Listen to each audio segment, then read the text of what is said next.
Greetings, kindred. Today we start on a new chapter in the Book of Ezekiel. We're on chapter 19.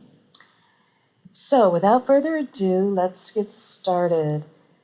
Please note the following chapter contains a lamentation. What is a lamentation anyway?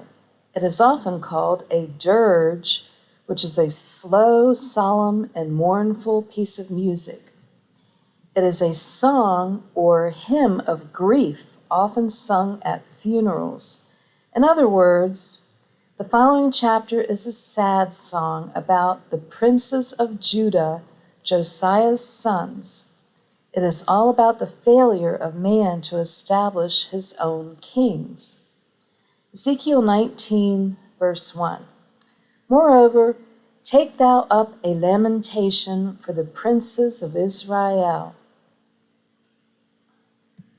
The word princes should be singular, see note in Companion Bible, because it refers to Zedekiah, of whom we read about in the 17th chapter.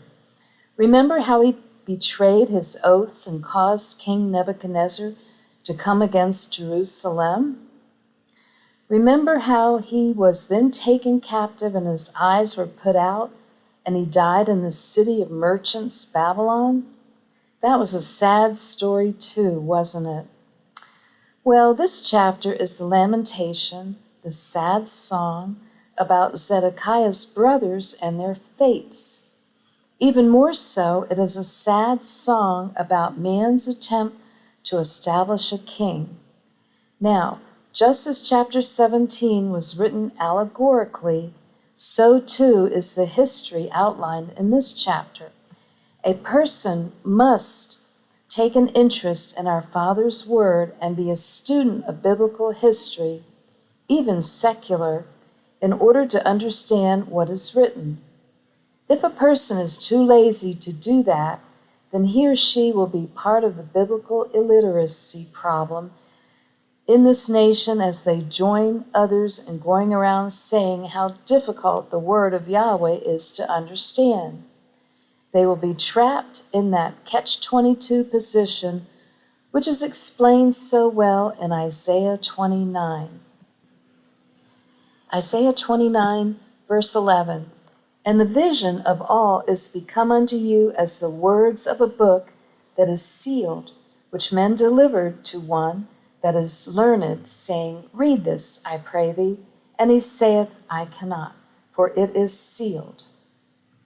People often go to the supposed learned, who are those with seminary degrees, aka sheepskins, or PhDs in theology or philosophy, and then ask them to explain the scriptures.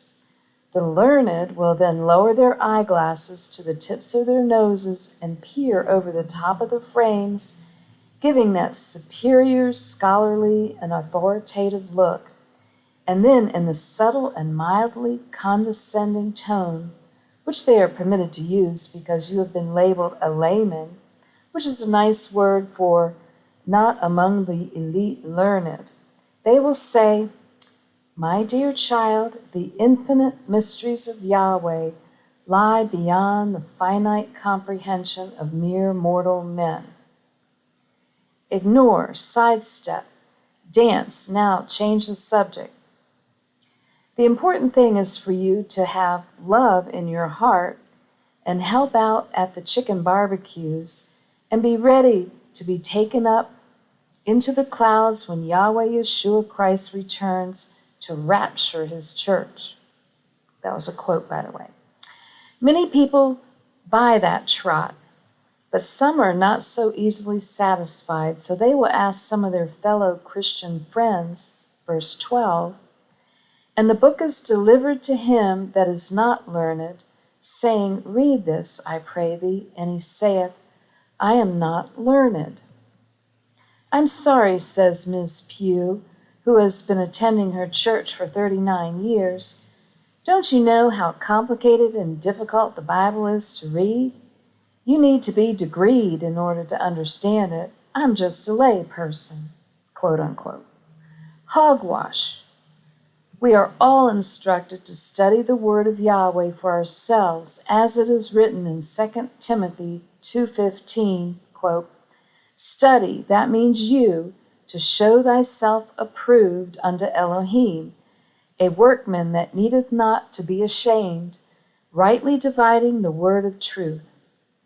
Remember, in the last chapter, we learned that judgment is an individual thing.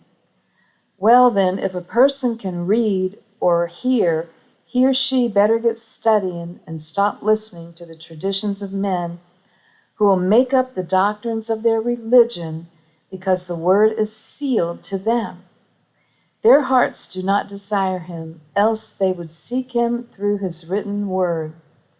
The next verse in Isaiah declares it to be so. "Thus saith Yahweh Elohim," Isaiah 29, verse 13. "Wherefore Yahweh said, Forasmuch as this people draw near me with their mouth, and with their lips do honor me, but have removed their heart far from me, and their fear toward me is taught by the precept of men." Their fear, which means reverence toward Yahweh, is taught by the precept of men, i.e., traditions of men, the made-up doctrines of their church system. All that most people know about their Father is what these blind leaders who are supposed to be learned have told them. That's how we get proverbs like the one Yahweh dispelled in the last chapter, floating around, which are untrue and which offend and irritate our Father. That's how we get rapture theories and tongue babblers and all sorts of other unscriptural nonsense sold under the heading Christian instead of its proper heading, precepts of men, i.e., religious garbage. Let me say that again, religious garbage. We are now going to read the sad story of the princess of King Zedekiah's mother, who we could even say is symbolic of Mother Israel, who begat the lion tribe of Judah, who begat the kingship line. There is detailed history contained elsewhere in Yahweh's word, some of which we will point out, and guess what? The more you read and study and understand, the sadder the story in this chapter becomes. You see, this story was given to Ezekiel, who was appointed as a watchman after he was instructed to eat the entire scroll, that is, to read and digest the entire word of Yahweh. And so the lesson for Yahweh's watchmen to be learned in this chapter, which will be summed up in the last verse, is that man's attempt to establish and follow after a king will continue to be a sad story until the righteous King of Kings comes and reigns forever. Ezekiel 19, verse 2. "And say, What is thy mother? A lioness, she will lay down among lions. She nourished her whelps among young lions." His mother was of the lion tribe of Judah, and she raised up her young sons. Verse 3. "And she brought up one of her whelps. It became a young lion, and it learned to catch the prey. It devoured men." This one of her young lions, or sons, was Jehoahaz, the youngest of Josiah, who did not follow Yahweh and was therefore not a good king. He was carried away captive from Riblah to Egypt, and Pharaoh Necho, as recorded in 2 Kings. 2 Kings 23:33. And I hope I'm pronouncing this right. Let's try again. "And Pharaoh Necho, or Nesho, put him in bands at Riblah in the land of Hamath, that he might not reign in Jerusalem, and put the land to a tribute of 100 talents of silver and a talent of gold." Since this is a lamentation, a dirge, let's bring forth a fitting refrain. Can you make up your own tune to it? Refrain. He did not follow after Yahweh his Elohim. How sad indeed. Verse 4. The nations also heard of him. He was taken in their pit, and they brought him with chains unto the land of Egypt. 2 Chronicles 36:4. And the king of Egypt made Eliakim his brother king over Judah and Jerusalem, and turned his name to Jehoiakim. And Necho took Jehoahaz his brother and carried him to Egypt. Here's Strong's definition of the word translated chains. Chash, or Kash, Hebrew 2397. Once, Ezekiel 299, Hebrew 4, Eb Chaldee, Chashi, or Kashi, from the same as Hebrew 2336, Chowash, a ring for the nose or lips, bracelet, chain, hook. They placed a hook through his nose and took him away to Egypt. Refrain, he did not follow after Yahweh his Elohim. How sad indeed. Ezekiel 19, verse 5. Now when she saw that she had waited and her hope was lost, then she took another of her whelps and made him a young lion. Poor mom, how sad. For a mother, how sad indeed. We just read in 2 Chronicles 36, verse 4, that the next young son of hers was Jehoiakim. Verse 6, and he went up and down among the lions, and he became a young lion, and learned to catch the prey, and devoured men. 2 Kings 23, verses 36 through 37. Jehoiakim was 25 years old when he began to reign, and he reigned 11 years in Jerusalem. And his mother's name was Zebudah, the daughter of Pedaiah of Rumah. Verse 37, and he did that which was evil in the sight of Yahweh, according to all that his fathers had done. Yes, he learned to catch the prey and devour men. 2 Kings 24, verse 4. And also for the innocent blood that he shed, for he filled Jerusalem with innocent blood, which Yahweh would not pardon. Refrain, he did not follow after Yahweh his Elohim. How sad indeed. Verse 7, and he knew their desolate palaces, and he laid waste their cities, and the land was desolate, and the fullness thereof by the noise of his roaring. The Septuagint reads, he injured or defiled his widows. Nice guy, huh? Refrain, he did not follow after Yahweh his Elohim. How sad indeed. Verse 8, then the nations set against him on every side from the provinces, and spread their net over him. He was taken in their pit. This was the first siege, and he was taken as a lion is taken, i.e., captured in a pit. Read Jeremiah 22, verses 11 through 19 for more of the sad details. Refrain, he did not follow after Yahweh his Elohim. How sad indeed. Verse 9, and they put him in ward in chains, and brought him to the king of Babylon. They brought him into holds, that his voice should no more be heard among the mountains of Israel. He was bound and taken to Babylon and placed in prison. 2 Chronicles 36:6. Against him came up Nebuchadnezzar, king of Babylon, and bound him in fetters to carry him to Babylon. Refrain, he did not follow after Yahweh his Elohim. How sad indeed. We read in 2 Kings 24:4 that Yahweh was not happy at all with this dude. Should he receive an honorable burial? Jeremiah 22:19. He shall be buried with the burial of an ass, drawn and cast forth beyond the gates of Jerusalem. Refrain. He did not follow after Yahweh his Elohim. How sad indeed. Ezekiel 19, verse 10. Thy mother is like a vine in thy blood, painted by the waters. She was fruitful and full of branches by reason of many waters.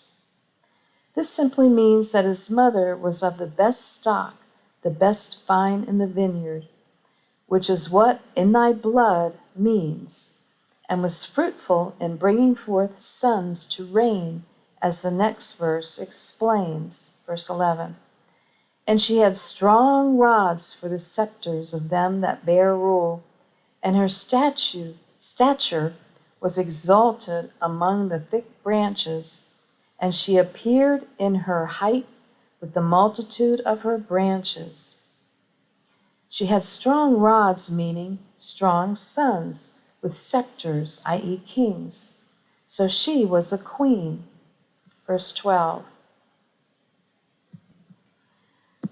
But she was plucked up in fury and cast down to the ground, and the east wind dried up her fruit. Her strong rods were broken and withered. The fire consumed them. But look what happened to her strong rods. Everyone sing together now. Refrain. They did not follow after Yahweh their Elohim. How sad indeed.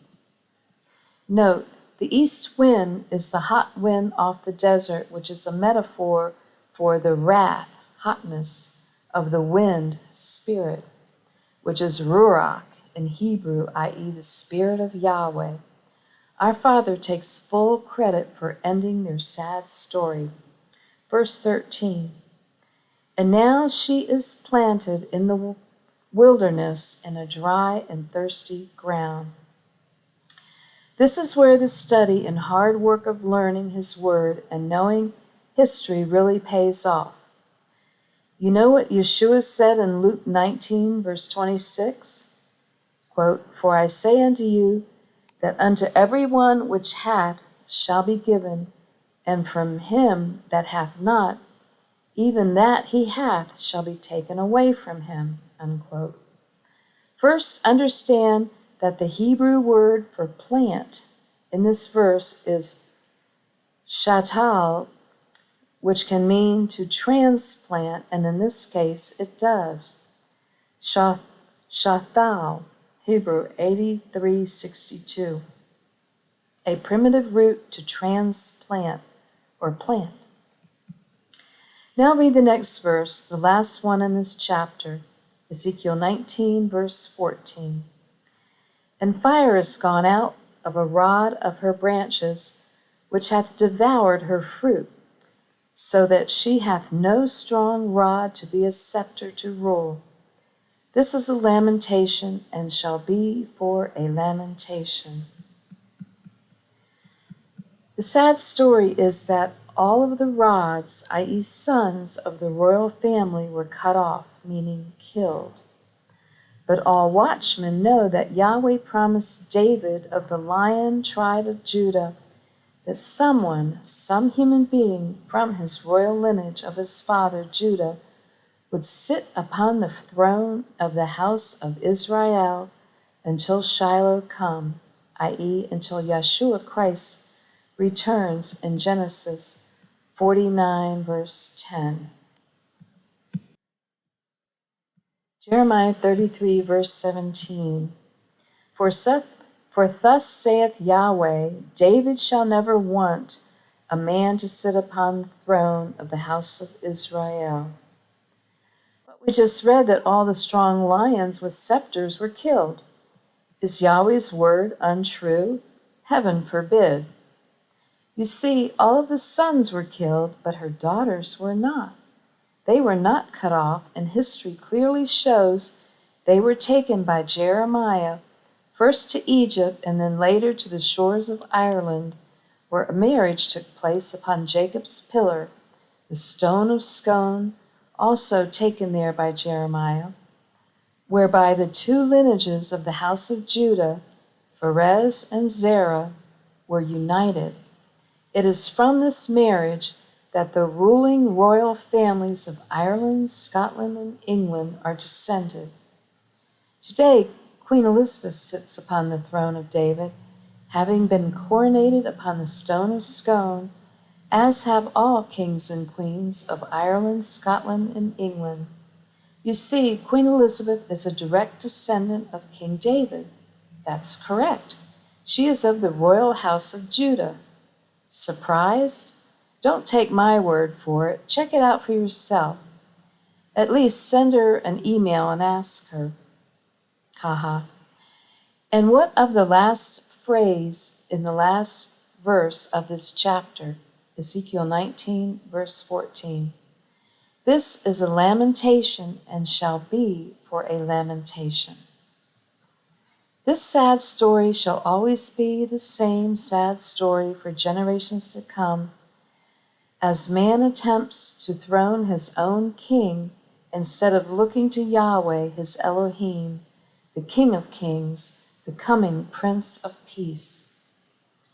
And when that day comes, we will stop singing this sad song and we sing happy days. Okay, you wise guys, after we sing the Song of Moses at the celebration ceremonies of Revelation 15, verse 3.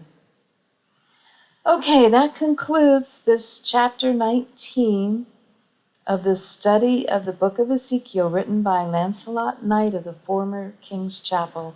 We'll pick it up next time in chapter 20. So until then, stay in His Word and Yahweh bless.